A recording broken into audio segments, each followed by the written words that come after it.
Over the years on Taste Utah, we've talked a lot about intention. The intention behind a farm, a family recipe, a perfectly crafted cocktail, or a menu that tells the story of where someone's been. Or better yet, a little piece of home. We're headed 6 stories above downtown Salt Lake City to a restaurant where every plate feels like a conversation between mountains and sea, nostalgia and refinement, Utah roots and Spanish inspiration. At Muntanya, executive chef Tyson Peterson isn't interested in simply recreating traditional Spanish cuisine. Instead, he's leaning into the specific flavors of Catalonia and Basque Country and integrating them with the memories that shaped him growing up here in Utah, hunting elk with family, cooking over campfires, shopping local farmers markets, and learning that the best meals are the ones that are meant to be shared. From octopus layered with smoky chorizo and olive oil to elk dishes that honor both the land and the life of the animal, every bite here carries intention. Even the cocktails tell a story, infused with spruce tips, seasonal produce, and a deep respect for the ingredients, along with the artisans behind them. Because at Muntanya, dining isn't just about what's on the plate. It's about hospitality, storytelling, curiosity, and most importantly of all, connection. We're exploring the artistry, nostalgia, and a mountain meets sea, or Great Salt Lake, philosophy behind one of Salt Lake City's most elevated dining experiences this week on Taste Utah. We're at Muntanya in downtown Salt Lake City, where even the name tells a story. Mar and Muntanya translate to sea and mountain, in homage to Utah's unique landscape, where the Great Salt Lake reflects our own majestic mountain ranges. It's also the philosophy guiding executive chef Tyson Peterson's menu, blending the flavors and traditions of coastal Spain with the rugged beauty, ingredients, and nostalgia of the Great American West. The name of the restaurant, Muntanya, is Catalonian for sea and mountain. That's kind of a nod to the Great Salt Lake as well as the Rocky Mountains. I'm originally from Utah. I've been out traveling, learning, working with some great chefs. So I wanted to not be hyper authentic. I wanted to merge the inspiration of northern Spain, specifically Catalonia and the Basque Country, with some flavors that are nostalgic for me, for sure. The stuff that I've selected here, there's a good representation of some stuff from Spain and some items here locally sourced as well. I'm sure I'm not the first one in town to ever think about putting funeral potato casserole into a fritter or croqueta form, but that is a very nostalgic dish for me, and because croquetas are a classic Spanish tapa, I felt semi-obligated to put them on the menu. I love it. The sausages here are all from Spain. Okay. There's one from the Bilbao region, which is a chorizo. It's the best chorizo I've had in my life. Wow. And then there is white sausage. It's called butifarra from Catalonia. Okay. And then while we're talking about sausage, I may as well give you the morcilla as well. Ooh. So this is blood sausage. Morcilla blanco is what they call it, and then morcilla negro is the other one. Beautiful. All of the food that we prepare is meant to be shared. Okay. We plate it so that if you want to dine by yourself, you can also do that. But we don't use the word entree because that confuses people into ordering an appetizer, entree, dessert. Right. So we have by size and shareables. For example, the smaller the bite, that's called a pincho. It's the one that's, shall we say, generously smothered in manchego. Yep. Elk tartare. Yeah. Okay. So there's 3 elk preparations here. Okay. Our elk is sourced locally from Delta, Utah. I have a lot of fond memories hunting with my dad and uncles and cousins ever since I'm a kid. Yeah. So the elk loin there is very, very nostalgic for me. Hunting is quite a chore. So when you get an animal, if you make it back early in the day, we'll cook some of it up right there, but oftentimes it's the end of the day, it's nighttime. By the time you pack the animal back to camp, you're tired, you're gonna have some beef jerky and just pass out. And in the next morning, that's when we'll cook some of it up. So this is kind of a nod to the morning. There's bacon, there's potato, the elk loin, a jus that's made from some elk, blackberries. The elk is crusted in juniper, black pepper, and coriander, fried sage and sage crumb. So it's almost like you're waking up in the morning, campfire vibes, eating elk. And the way probably you have done it in your lifetime. Yes, for sure. Let's talk about the oysters. So this one is fun for me because it's kind of a one-bite explanation of the ethos of Mar Muntanya. I love it. So it's raw elk as well as a raw oyster. Okay. So you have the sea, you have the mountain in one bite. The sauce here is a cocktail sauce that is made with piquillo peppers from Spain. And then the next sauce over is mignonette made from juniper and spruce. Beautiful. So I like to put a little bit of each of the sauce on there. Just cheers. They're free, so we should be able to go for it.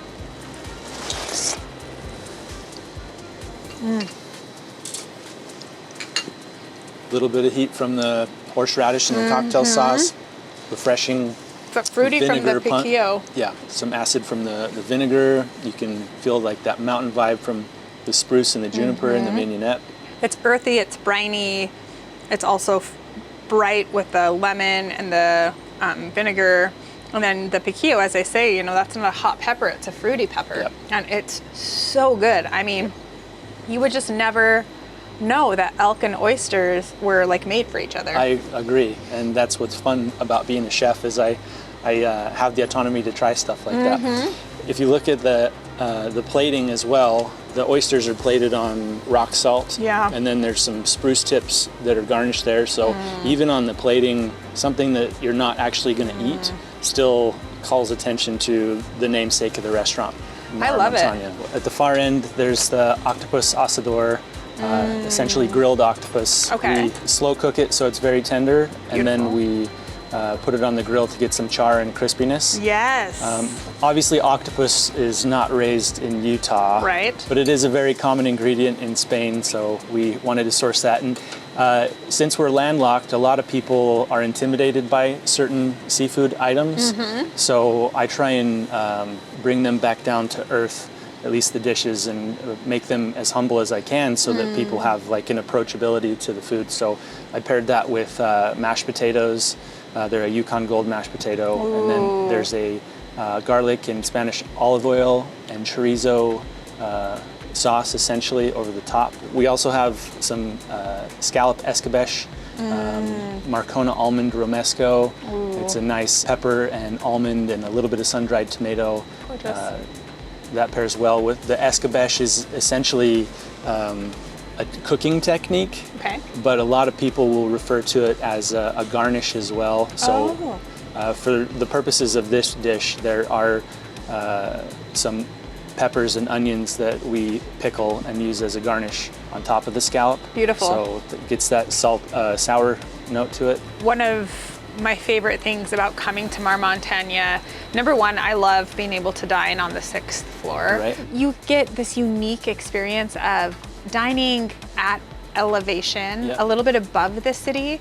On this side of the patio, we're kind of like tucked in and nestled on the west side.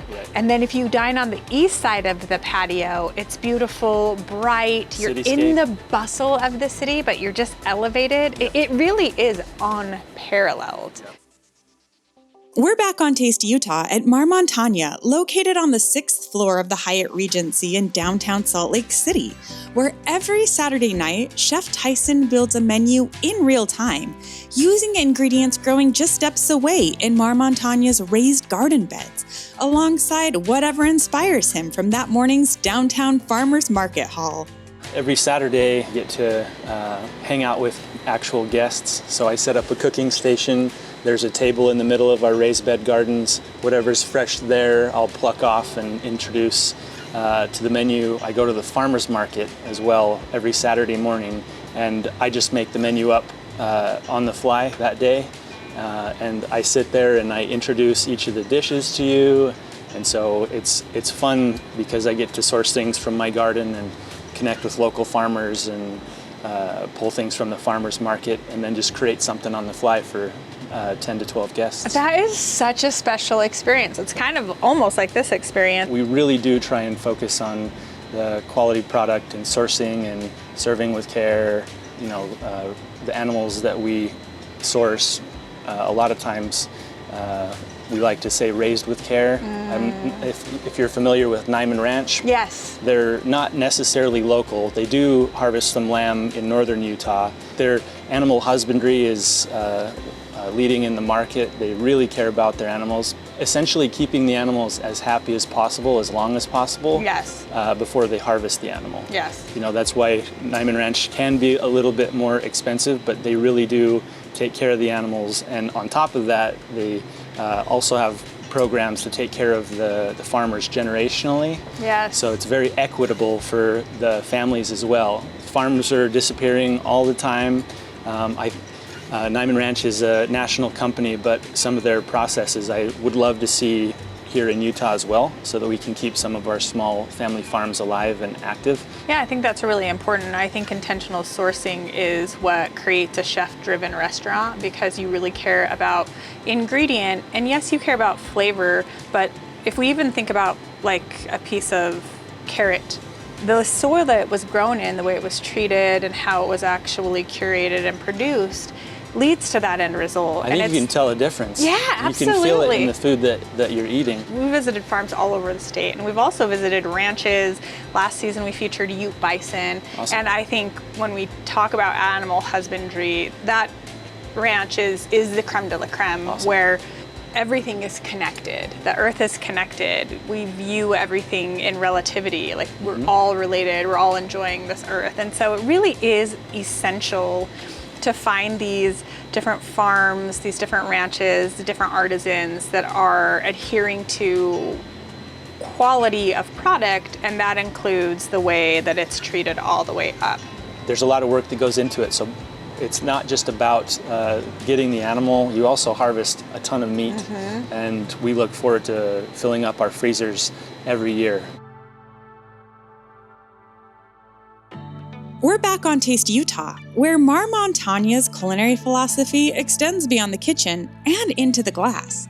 The beverage program is just as intentional as the food, infused with flavors inspired by Utah's changing landscape and seasons. Let's just say nothing on the menu feels accidental, and that's part of Chef Tyson Peterson's larger vision. Creating an experience where every ingredient, every garnish, and every pairing honors the farmers and artisans who create them, connecting us directly to their story being told in every inch of the menu. Going out to eat these days is a lot more towards the entertainment side. You know, we can't always go out to eat every single night. You're lucky if you can, but part of the experience is trying something new, and you may not absolutely be blown away and love it, but you will have a flavor memory that stays with you for a long time, and it might actually call you back to go to a certain restaurant and try something new. So yeah, absolutely. It's that adventurous. idea of just being curious and playful. And I think oftentimes our guests are looking for value because, you know, they spend a lot of time working for the money that it takes Absolutely. to come and enjoy, and then they're actually offering their time for you to then give them something that they are going to. That's why I want to put so much storytelling behind the food and intention and nostalgia. I think that there's something to that provides value to the experience and the food that you're eating. Yes. If I can tell you that I've met the farmer that raises the elk, or go to the fish hatchery that raises trout for me, you know, those relationships mean so much to me, but I feel like it translates to the guest when they can tell that I've put so much love behind the process, and the end result is very quick, and you'll know right away whether someone likes it or not. And we have staff and other chefs that help me test things to make sure that it's ready for the menu. Yes. I like working with a team. I have enough experience. I could just put it on the menu and know that it would be good enough, but I like that collaboration as far as dishes are concerned. And service as well. I just want to make sure that my team is fully invested on all the work and love that we put into the menu. That's what's so fun to me about restaurants, is that you have everyone who is sort of excelling at what they do. Yep. And then when it works well and you have great leaders like yourself, and then like general managers and even people behind the bar and beverage menu and so many of the people that are here, Yep.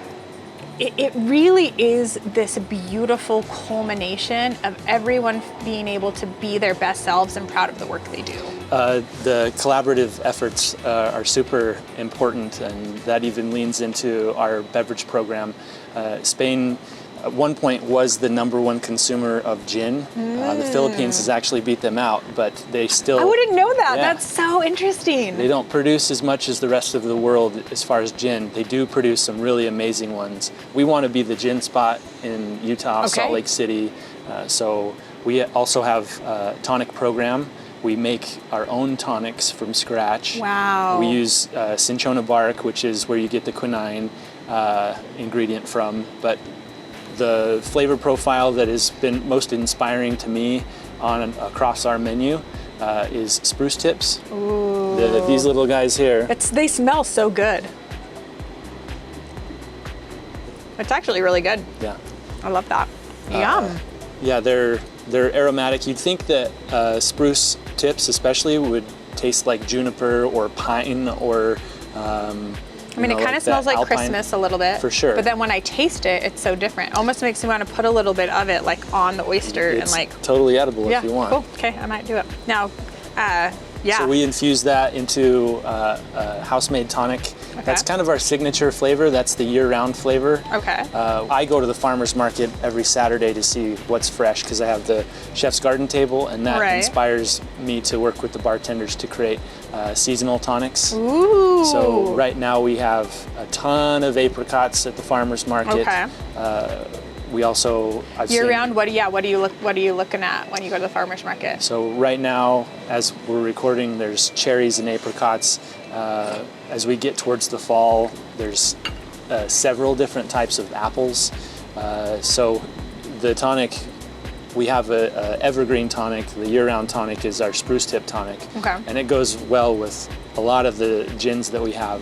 And then we'll rotate the seasonal tonic based on what's available. So apricot, cherry, apple, spice, and then in the winter, they don't grow in Utah obviously, but citrus is king during the winter season. Yes. So we get some really nice Valencia oranges and make a burnt orange tonic Yum. in the winter. Our beverage program is very curated, very intentional once again. We have Chicoli wine, which is a nice, lightly effervescent wine from Spain, and among other things as well. And the gin program, we're sourcing everything that we can from Spain and Europe, and some really nice ones. We've even collaborated with Alpine Distillery up in Park City. Awesome. We have a custom collaboration gin with, once again, apparently my favorite ingredient, a spruce now tip mine infused too. gin. Like I will be here often being like, can I get extra spruce tips? Yeah. So it was fun working with her and Sarah Sargent. She's such an intelligent human and very talented. And being a chef, I thought that my flavor profiles and my palate was very refined. Mm-hmm. She has a whole other realm of like aromatic knowledge that I was shocked by. You'd think that tasting something would translate to how it smells on the palate. Completely different. I mean, and that's what's so special, again, going back to like honoring each other's expertise, where you just don't know what you don't know, Yep. but we get to be seen and see each other by honoring the things that we both do really well in different and unique ways that then becomes like a superpower. So it becomes a super flavor experience, or it becomes a community endeavor, this camaraderie. And it's how we build culture. It's infusing flavor, not just into the food, but into the very landscape and fiber and fabric of what it means to be a Utah, what it means to be from Salt Lake City, what it means to be from these places that are so special. If you can make something in-house and it's a story that you're telling, it's a yarn you're weaving, like the spruce tips and things like that is extraordinary. But if you can't do it better than like the standard of what's out there, then you don't need to. I agree. And then that's where you allow local artisans to shine. Yep. And then you supporting them financially allows them to actually continue to excel. It helps our local economy. I want to keep the money in town as much as I can. But then at the same time, it's like if somebody is known for something regionally and they're doing an extraordinary job, we spend with our dollar, we vote with our dollar, we support people with our dollar because that's our energy, and it becomes this beautiful synergistic connection. So then we source regionally to then be able to inspire, yes, locals to maybe elevate their practices as well, but also to honor the practices of people that have worked really hard to refine those. This is an honoring of global cuisine, and it's so essential for us to be able to taste in Utah the flavors of the farmer that's growing the manchego in the hills of Spain, to be able to then have this beautiful experience. And it's all of these people working hand in hand and in harmony that sits at the heart of every one of these plates. Every one of these dishes isn't just local or just made in-house. It's a celebration, it's a symphony of all of it. I appreciate your appreciation. One of my favorite words is gratitude, and it really impacts me when people like you say such kind things about something that is a lot of hard work behind the scenes. Yes. So I appreciate that. It has just been a pleasure to understand who you are as a human that translates so harmoniously to what is placed in front of us. So that when we come here, we celebrate you, we celebrate the team, and then this much bigger organization like the Hyatt Regency. Thank you so much. Of course, thank you.